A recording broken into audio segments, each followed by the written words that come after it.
everyone, and welcome back to JB's Total Games. And well, since I started this should you buy format of games, I was thinking about what games do I really want to talk about, and I was looking through my collection and I was like, wow, this is one I really need to talk about. I'm surprised I haven't done yet. It is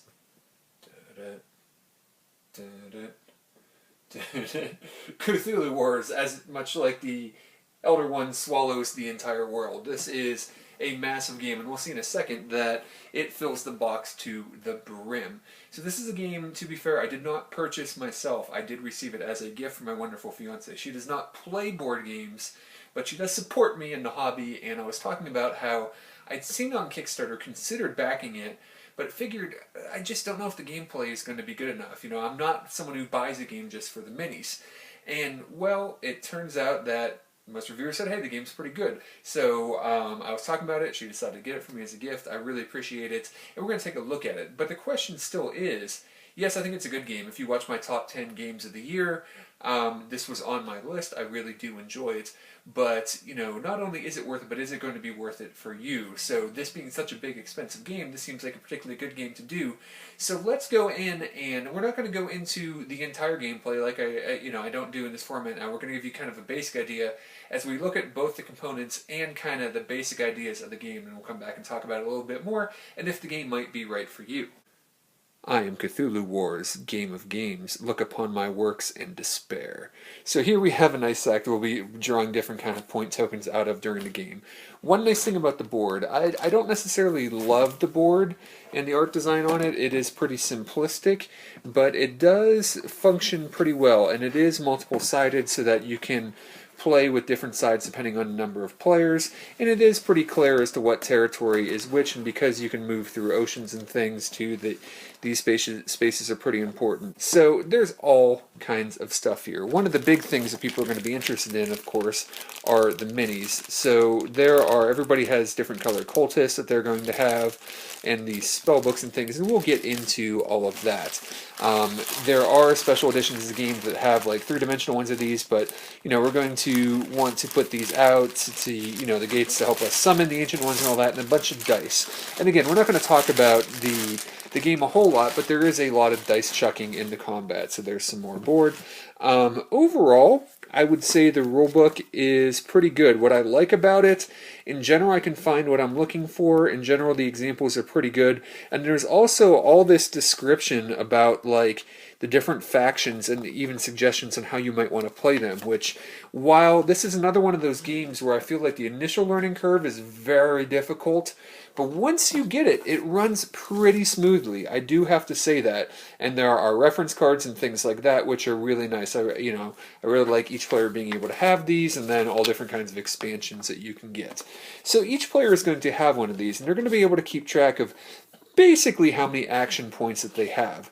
And over here we're going to see a chart of what all the different minions or whatever that you have can do. So everyone's going to have acolytes, but then they're all going to have their own unique monsters and then Great Old One that they can summon onto the board.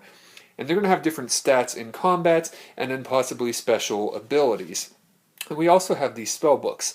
So these are going to be different. So each player, as they play the game, are going to want to fulfill all of these. And you are going to have to fulfill all of them. You can see what other players have, and they're basically objectives that you have. Now, once you complete an objective, then you can basically unlock a spell. So this isn't the same faction, but here are your spells. And you can look through all of them. It's not like cards where you draw, but you pick which spell you want to unlock, and then it gives you a special power. In order to win the game, you have to have completed all 6 of them, and the game is going to get more complicated as you go, as you unlock more special abilities. And then each of the factions, as you can see, yes, again, acolytes, but then different monsters, and then, the Elder One or whatever. So the base game comes with the 4 factions, basically, and they do play, quite differently, but we'll get to that. And I'm not even going to attempt to say these old ones' names, but they are, very different, especially not this one, because you're not supposed to say it. But the yellow faction has 2 different old ones that function differently, and basically the king in yellow has to help summon, that other guy. So we see here some of the models, and then we'll take a look at, we saw some of the acolytes. Here are, and let me get it to focus in here a little bit better. these are just some of the smaller ones. So they're all really detailed. And then here, we'll take a look at, so here's another monster in with him, but here is Cthulhu, or I will not even attempt to say it more accurately, the Cthulhu or whatever, however you're supposed to say his name. So yeah, pretty awesome. And here's the thing. So we see these ones here. So I'm going to throw him back in here, and then there are a bunch of them of all different shapes and sizes and whatnot. And then underneath there's a whole another pile of them. So I have another bag over here and more minis over here. And basically there are all kinds of minis. I'm going to go ahead and take this off the stand here just to give you an idea. Yeah, so here are some more of them.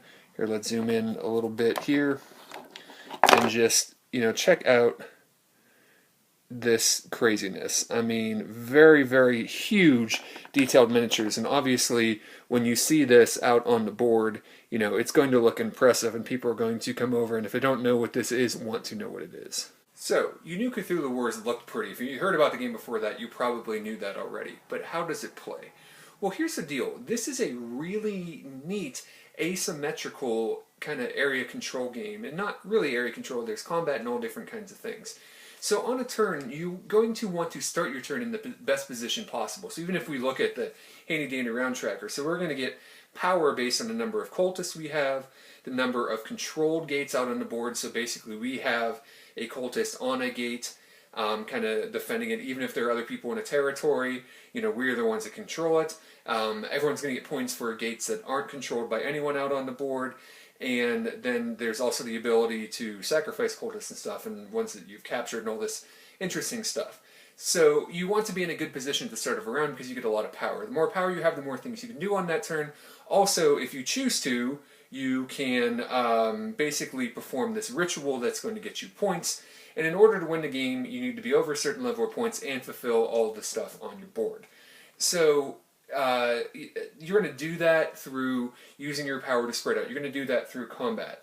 So combat, is just kind of one round brutal stuff. To start the game, you can't move people in on your turn and initiate a combat in the same action.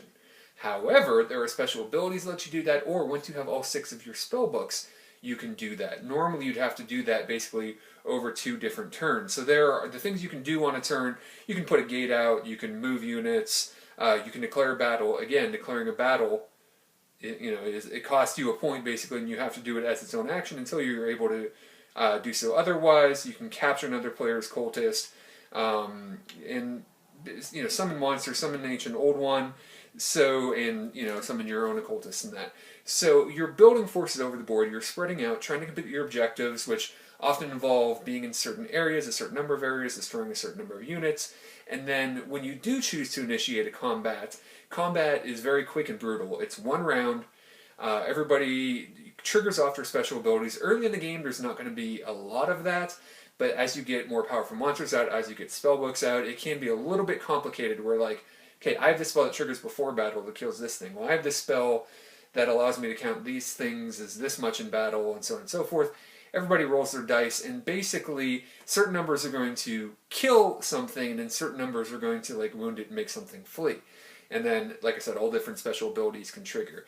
And then whoever has to flee has to go to adjacent area, and if they can't, then maybe they'll be destroyed. But in general, you can move into an area with opponents and it not be an issue unless you actually initiate a battle. So you have this thing where you're kind of sharing territories with people and working out deals like, well, yeah, we're not going to attack each other, or are you?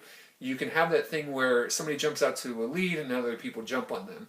Like a lot of games of this type, you're going to have that where you could have a leader and people jump on them, and that could be an issue or positive depending on how you feel about that going on. But part of playing the game is getting people to attack other people and not focus on you. So like any game of this type, you might have somebody who's in a lead, or one player just has this really annoying ability. They might choose it as their first spell book, where they basically roll a die, and then they can steal that much power from the other players, or get that many points or power or something. But basically, it's beneficial for the players to give up that power, but they have to decide how to give it up. If you roll a 6, it's super annoying, and it's something that faction has, no one else does. So it seems almost overpowered at first, especially if you roll well. But other players might gang up against you because that power is so annoying. And what's awesome about this game is the asymmetry. So there's a lot of combat. The combat is quick and brutal. You do get to choose in general who dies, and in order to kill an ancient old one, you have to kill off all the lower level things first, and so on and so forth. Cthulhu kind of dies and can come back easily, but there's all different kinds of stuff that goes on. But what's neat is the factions really do play differently. So who would enjoy this game? Now, I haven't actually played Chaos in the Old World, a Warhammer themed game, but this game is similar to that in that there's a lot of asymmetry, and that's super important. But you have to keep in mind that this is a brutal, mean game. It is, like other area control games, like other war combat games, you're going to be butting heads, you're going to be working together, you're going to be betraying each other. It's not so much like Game of Thrones where you're putting down an order and saying it's something and it's something else, but you might be like, hey, yeah, we've coexisted here for 3 turns, and all of a sudden, oh, I'm attacking you now.